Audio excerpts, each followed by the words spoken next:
Welcome everyone, thanks for joining me today. I'm back after a pretty long hiatus. My last video was in Disney and that was back in December. But I'm back again. Hope everybody's staying healthy and everything. I'm kind of out and about. I know I'm not wearing a mask, but I'm outside, so who cares. But I wanted to touch on a video that I did a while back, and we're going to kind of add to what I've done before. But I'm not alone today. I'm with a good buddy of mine, Noah. How's it going, Brandon? And his two boys. What you guys' names? Jesse. And what's your other name here? We call him Nate, but his real name's Nathaniel. Okay. Well, these guys are going to be helping me out do this video today, and I'm excited. Are you guys excited? We're excited, man. You guys are all excited? Yeah. All right. Poop. You what? All right. I don't know what's going to happen. You just have to watch. So let's go up here, and we're going to talk about James Best a little bit. James Best, as you might know, was a fantastic actor known for The Dukes of Hazzard. And if you look back at Noah's shirt, I don't know if you could see that, but he's, someday the mountain might get him, but the law never will. So, and he's got Cooters, Nashville. For all you Dukes of Hazzard fans, it's a place to go. It's the Dukes of Hazzard Museum. I would love to go there sometime. I haven't been to Nashville in a long time. Owned by Ben Jones.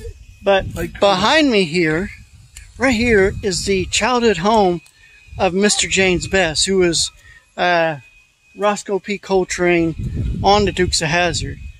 And then I love the sense of humor the neighbors have. The house, see, his says home of James Best, and next to it, the house next to the home of James Best.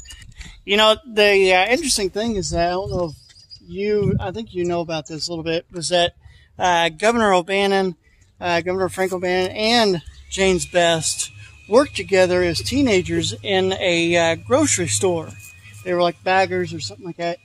And upstairs in this building, they have a marked off place where it has their signatures when they were kids up there. That's pretty cool. I didn't know that. I knew they worked together, but I hadn't heard the part where they signed something together. Yeah, that's pretty cool. Yeah, they wrote their name. They wrote their names. They wrote their names on the wall up there, and it's still there to this day. But I tried to get in there a while back, and the store owner was like, they don't show that off. Okay. They don't show it off. It's like that room. It used to be a store up there, and then after the store closed up, they just used it for like storage. Oh, and she said there's like no way to get in there because it's all filled up with boxes and stuff. I'm like, seriously?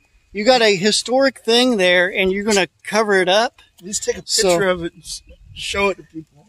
Yeah, I would just love to get up there for like, 5 minutes and just take a quick video of it. But we're going to now go up here. We're walking up the hill a little bit. We're going to come around. We're going to show the final resting place of Mr. James Best. Okay, so how to get out here in case anybody wants to come up here to visit his grave. You got to come in the main entrance, which is down this way, kind of goes over a hill a little bit. Come on up, and you have to really pay attention on these roads through here because there's a lot of one-way roads and stuff. But you'll see another good way to know is you see a little office back behind me. So you come up the main drive and you just swing around up by that office, come down this way, but you don't want to turn. Well, I guess you could if you're going to walk it. You can come up this way, but if you're going to drive it, don't come this way because that's only one way road there. But you got to come around, make a big circle around, and he is a head on off out towards this direction, and we'll show you that here in just a second. Another interesting fact is that his first cousins was the Everly Brothers. You know who the Everly Brothers are? I've heard of them, yeah. Yeah, his first cousins are the Everly Brothers. Don't ask me the exact relation, who's who, but that's cool. what I've read. So. Now, he was adopted. Yes. I knew that, and, his parents, when I was doing some research, they kind of, he was adopted early. I don't think he was very old. No, his parents, I think, died at when he was very young age and everything. Yeah,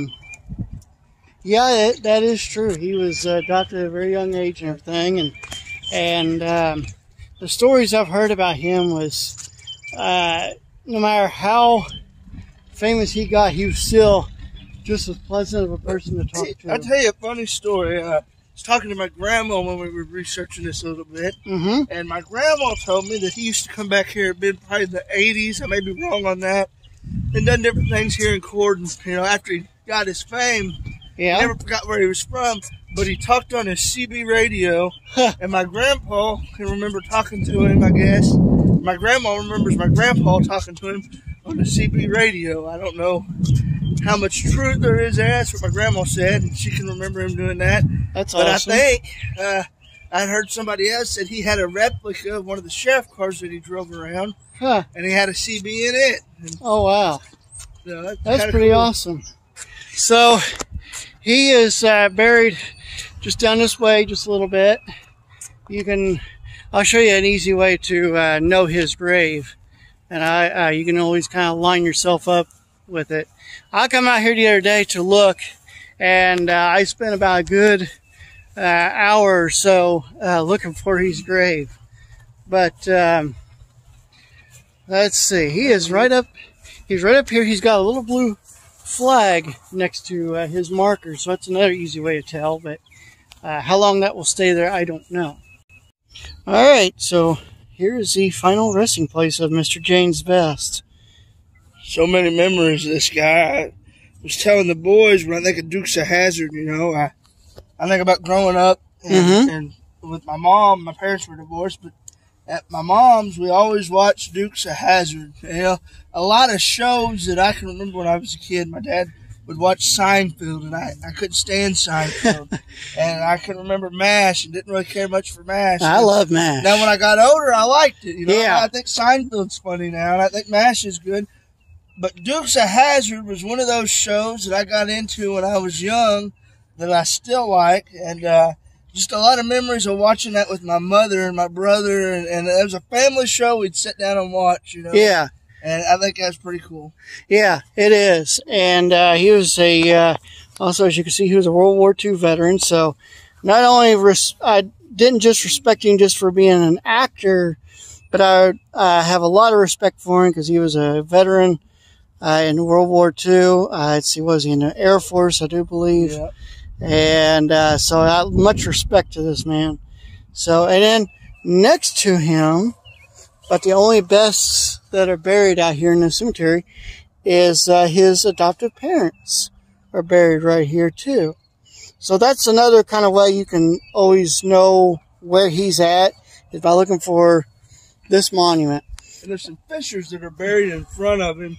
Yeah. There, and then another way is if you can line yourself up with, I'm not going to get too close in, but with this monument here, out of respect for those people, I'm not going to zoom in on them. But if you can go up, line yourself up with this big monument right up here, you'll find you'll be right there with his monument. So there you go. There's the grave of Mr. James Best, fantastic actor and everything.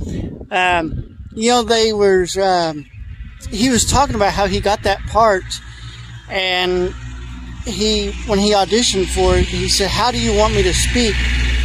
And they said, "We don't know, just do something." So he thought of when his kids were younger, he would read them stories, and he'd add in all those little noises he makes, he's known for. And he'd add in all that stuff, make it kind of funny and everything. He said the producers and everybody just laughed and laughed, and they said, "That's perfect." They said, "You've got the job." That's how the way it goes. That was the birth of Roscoe P. Coltrane. That's how he did it. So him and Enos, man, they were a duo, weren't they? On the show? Let's see, what was it? We're in a cemetery, and I guess this joke can really come in for perfect for this. He said one time on there, he said, "What did one casket say to the other?" He said, "Is that you coughing?" So it's a perfect joke to say. Nate's got a joke about the cemetery. You got a joke about the cemetery? Go ahead with your joke. What about this place?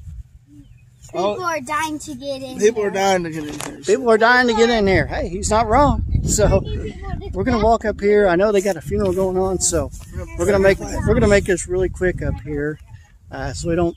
I don't think they got a funeral going on yet, but they're about to. So we're gonna hurry up.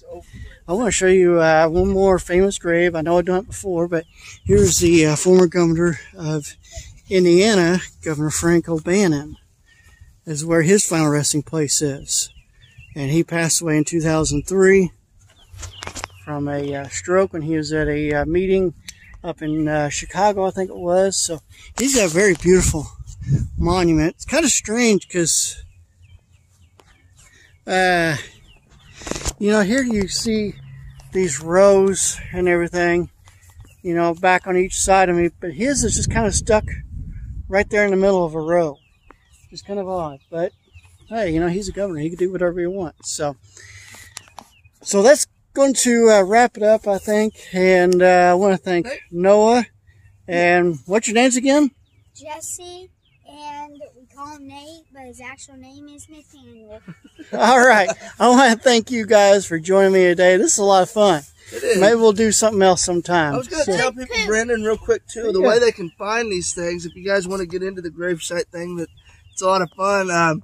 You can find them on findagrave.com, and there's a lot of them. That's how I found out that Roscoe James Best was buried here. And some of them will show you where they are. This one here was a little trickier to find because we didn't know where he was buried. We just knew he was in this cemetery. It's relatively big. But Brandon came up here, was it Monday?